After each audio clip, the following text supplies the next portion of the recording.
Welcome to our channel. हम सब ninth class का जो भूगोल है भारतीय भवन का उसका क्वेश्चन आंसर कर रहे थे। और पांचवा जो चैप्टर है जिसका नाम है प्राकृतिक वनस्पति और वन्य प्राणी, इसका हम सब लघु उत्तरीय प्रश्न तक कंप्लीट कर चुके हैं। आज हम सब दीर्घ उत्तरीय प्रश्न को कंप्लीट करेंगे। तो चलिए हम सब बिना टाइम गंवाए हुए क्वेश्चन आंसर करना स्टार्ट करते हैं।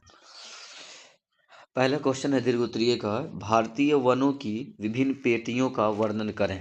तो आंसर है इसका, भारत में जलवायु, वर्षा और भौगोलिक विविधता के कारण वनों की कई पेटियां पाई जाती है। प्रमुख वन पेटियां निम्नलिखित है। पहला में उष्णकटिबंधीय सदाबहार वन। अब अगर हम सब इसमें बात करें तो ये कह रहा है कि ये वन अधिक वर्षा वाले क्षेत्रों में पाए जाते हैं, जैसे अंडमान निकोबार, पश्चिमी घाट और उत्तर पूर्वी भारत। इन वनों में पेड़ पूरे वर्ष हरे रहते हैं। प्रमुख वृक्ष महोगनी, आबनूस, रबर आदि। दूसरा है उष्णकटिबंधीय पर्णपाती वन। इसकी अगर बात करें तो कह रहा है कि ये भारत के सबसे अधिक पाए जाने वाले वन हैं। वर्षा के अनुसार ये दो प्रकार के होते हैं, आर्द्र पर्णपाती वन और शुष्क पर्णपाती वन। शुष्क पर्णपाती वन का जो है उदाहरण दिया है, साल, सागौन, शीशम आदि वृक्ष पाए जाते हैं। उसके बाद है 3 नंबर में कटीले वन। इसमें अगर बात करें तो कह रहा है कि कम वर्षा वाले क्षेत्रों जैसे राजस्थान, गुजरात में ये वन पाए जाते हैं। इनमें बबूल, कीकर, कैक्टस आदि पौधे जो है पाए जाते हैं। 4 नंबर में दिया है पर्वतीय वन। इसमें अगर बात करें तो कह रहा है कि ये वन हिमालयी क्षेत्रों में ऊंचाई के अनुसार बदलते जाते हैं। यहाँ चीर, देवदार, ओक आदि वृक्ष मिलते हैं। 5 नंबर में मैंग्रोव वन। इसमें कह रहा है कि ये जो है तटीय और डेल्टा क्षेत्रों में पाए जाते हैं, जैसे सुंदरवन। ये वन जो है समुद्री तूफानों से तटों की रक्षा करते हैं। 2 नंबर क्वेश्चन है कि भारत के वन जीवों और उनके संरक्षण पर प्रकाश डालें। तो आंसर है इसका, भारत वन जीवों की दृष्टि से अत्यंत समृद्ध देश है।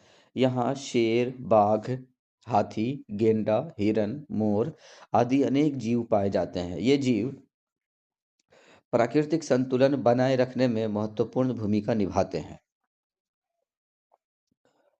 उसके बाद दिया है वन जीवों के संरक्षण का महत्व। तो इसका जो महत्व है उसमें कह रहा है कि जैव विविधता को बनाए रखना, पर्यावरण को संतुलन कर रखना, फिर कह रहा है आने वाली पीढ़ियों के लिए प्राकृतिक धरोहर बचाना, ये इसका महत्व है। और फिर है इसी क्वेश्चन का भाग, संरक्षण के उपाय, मतलब किस तरीके से संरक्षण किया जा सकता है। तो जो उपाय है उसमें कह रहा है राष्ट्रीय उद्यान और वन्य जीव अभयारण्यों की स्थापना करना, establishment of national park and biosphere reserve, वन्यजीव अभयारण्य। फिर कह रहे हैं शिकार पर प्रतिबंध, मतलब शिकार पर रोक लगाना, वन्यजीव संरक्षण अधिनियम 1997, सॉरी 1972, 1972। और उसके बाद है जन जागरूकता कार्यक्रम। कह रहे हैं कि इन उपायों से भारत में कई दुर्लभ प्रजातियों को बचाया जा रहा है। ये उपाय सब चल रहा है अभी भारत में। अब जो 3 नंबर क्वेश्चन है वह कह रहा है कि भारत में वनों के संरक्षण की आवश्यकता क्यों है, इसे कैसे सफल बनाया जा सकता है। तो आंसर है वनों के संरक्षण की आवश्यकता जो है, कह रहा है वायु शुद्ध करने के लिए, जो वन है वायु को शुद्ध रखता है, वर्षा को आकर्षित करने के लिए, मिट्टी अपरदन को रोकने के लिए, जलवायु संतुलन बनाए रखने के लिए, या फिर वन जीवों के आवास की रक्षा के लिए।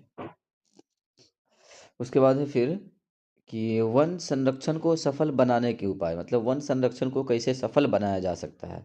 तो इसमें जो पॉइंट है वो कह रहा है वनीकरण एवं पुनर्नवीकरण, पुनर्वनीकरण। ठीक। तो इसके बाद कह रहा है कि अवैध कटाई पर रोक, सामाजिक वानिकी, जनता की भागीदारी, कठोर कानूनों का पालन। और उसके बाद लास्ट लाइन है कि यदि सरकार और जनता मिलकर प्रयास करे तो वनों का संरक्षण सफलतापूर्वक किया जा सकता है। तो दोस्तों आज के लिए इतना ही। जो दीर्घ उत्तरीय प्रश्न था वो यहीं पे कंप्लीट होता है। अगर आपको यह वीडियो अच्छा लगा हो तो वीडियो को लाइक शेयर और चैनल को भी सब्सक्राइब कर दें, ताकि इस तरह के प्रत्येक वीडियो की नोटिफिकेशन आप तक पहुंचती रहे। मिलते हैं नेक्स्ट वीडियो में।